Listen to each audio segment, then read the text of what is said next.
Madam Speaker, ladies and gentlemen, for as long as I can remember, a lot of the Syrian conflict has already been happening, and even at the point when Turkey came in with the desire to de-escalate things, or the desire to kill al-Assad, or the desire to be able to free Syria, is exactly the point in which it failed, and what we saw was constant escalating war and geopolitical tension. More nation states were looped in, even to the point that arguably what's happening within the region now is essentially a proxy war between America and Russia, right?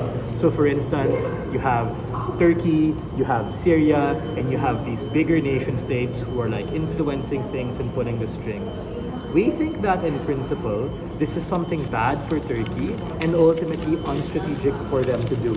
We recognize and empathize their desire to do things like forward the Free Syria Army and bolster the opposition, and all these like classic debate land ideas of freedom, justice, of doing the right thing. But we think that is a huge case of it being a shitty execution of what they're trying to do, and we think that it's high time that they have to withdraw.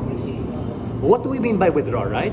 We think this looks like taking the defensive and withdrawing all particular troops from Syria and relocating them back to Kyiv, relocating back to particular Turkey's borders. If you take a look at a map, or if you know how geography works, you can see how in the fringes of Turkey, there are more strategic placements of particular individuals as opposed to them being further exposed, as opposed to them being placed in other areas. Secondly, we think that this also is in terms of withdrawing all forms of socio-political, economic kinds of support, taking away money from this particular front and being able to relocate it and use it elsewhere. Third is this idea of Idlib, right? The sort of key battleground and state. And we on Opening Government are taking a principled stance in terms of saying, we are going to leave and abandon Idlib in order for that to be able to reposition our troops back to Kyiv and back to Turkey in order to de-escalate the situation there, since as you've seen in the news, people are consistently getting wrecked and killed for no particularly good reason.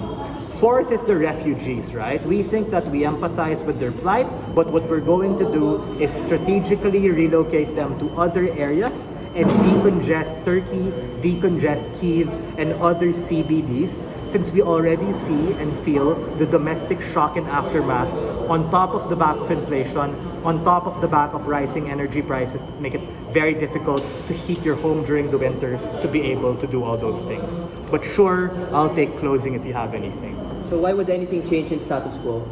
Something changes in status quo simply because now we're able to use these particular resources and literally bring it back to people. Literally help people who are starving, help people who don't have education, be able to prop and bring back the domestic market who far too long have been able to be suffered from that.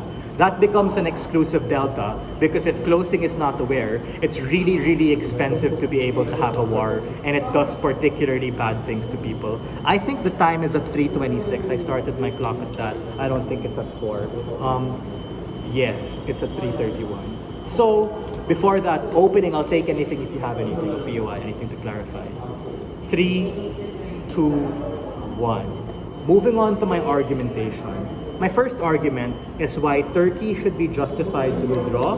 My second argument is why the opportunity cost of that in terms of them being able to actually get out of there is ultimately better, and this also bolsters my response to the POI.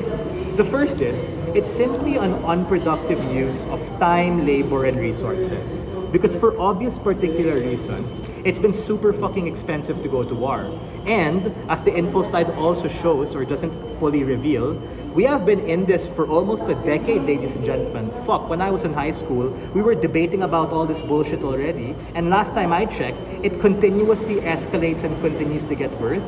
And ultimately, even if they have this noble intention of being able to free Syria, be able to put some particular reform, we think the prerequisite of Turkey to be able to do that is them being able to have their domestic situation in check in order for people to actually want it, right? Because in as much as they are angry at al-Assad, in as much as they're angry at oppressive Syrian governments, that doesn't outweigh their ability to literally be able to take care of themselves, be able to provide food, be able to provide medicine and shelter, etc. Because the huge cost of this particular war also had a huge particular backlash.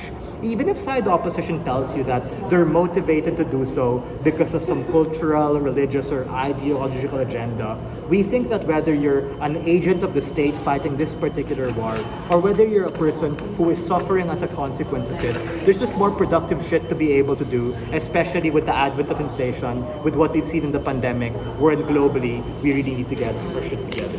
The second idea here is really on this idea of how particular people react, because right now, violence begets violence, and we see an escalating tension, even to the point that we're a key battleground area now is with Idlib, right? So the point in which you continue putting more particular money, or even taking opposition at their best, not doing anything and taking on a defensive stance, this is the nuance to having to withdraw.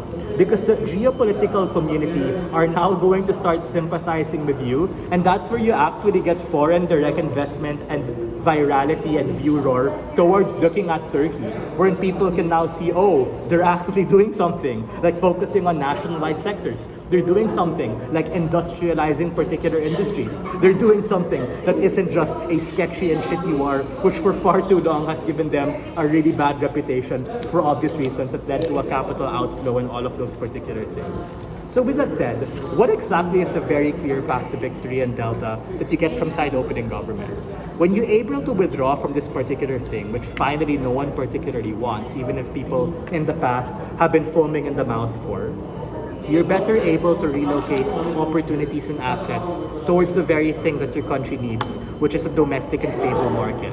Even if side opposition tries to tell you that, oh, we can do that too, because like you said, there's money in war, we think that it doesn't outweigh the harms that you get from the backlash of doing so, in terms of the international community, like what I said in my pre-oration, about you becoming a pawn, you becoming a proxy, and this ultimately giving countries like Russia or the US more advantage over you when they're able to use you as a puppet in their particular war. It's time to cut the strings, ladies and gentlemen, exercise some agency, and help the very people who need to be helped. We are very proud to open this debate.